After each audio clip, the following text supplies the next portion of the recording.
DMP new market থানায় দায়ের হওয়া হকার শাহজাহান আলী হত্যা মামলায় মঙ্গলবার গ্রেফতার করা হয় সালমান এফ রহমান এবং আনিসুল হককে।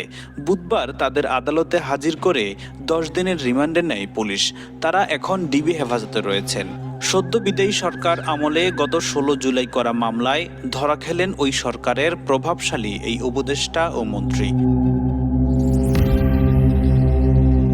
রিমান্ডে প্রথম দিনের জিজ্ঞাসাবাদে তারা দেশে অনাকাঙ্ক্ষিত পরিস্থিতি তৈরির জন্য দায় চাপাচ্ছেন সাবেক স্বরাষ্ট্রমন্ত্রী আসাদুজ্জামান খান কামাল ও আওয়ামী লীগের সাধারণ সম্পাদক সাবেক সড়ক পরিবহন ও সেতুমন্ত্রী ওবায়দুল কাদেরের উপর।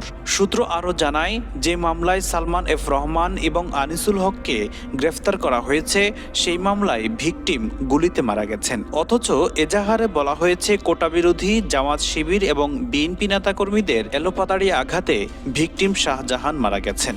মামলায় কেন মিথ্যাচার করা হয়েছে সেই বিষয় নিয়েও তাদের জিজ্ঞাসাবাদ করা হচ্ছে। ডিএমপি কমিশনার মাইনুল হাসান যুগান্তরকে বলেন, জিজ্ঞাসাবাদে আনিসুল হক বলেন, দেশে ছাত্র আন্দোলন শুরু হওয়ার পর আমি একটি সমাধানের দিকে যাচ্ছিলাম, কিন্তু সাবেক স্বরাষ্ট্রমন্ত্রী আসাদুজ্জামান খান কামাল এবং সাবেক সেতুমন্ত্রী ওবায়দুল কাদেরের কারণে সেটা সম্ভব হয়নি। আন্দোলন দমনে তারা খুবই অ্যাগ্রেসিভ ছিলেন।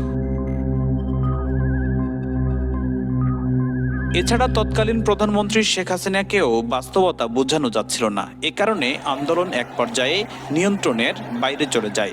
সালমান এফ রহমান এবং আনিসুল হককে মুখোমুখি জিজ্ঞাসাবাদ করার সময় ডিবির এক কর্মকর্তা দুজনের উদ্দেশ্যে বলেন, আপনাদের অনিয়ম, দুর্নীতি ও লুটপাটের কারণেই দেশের এই অবস্থা।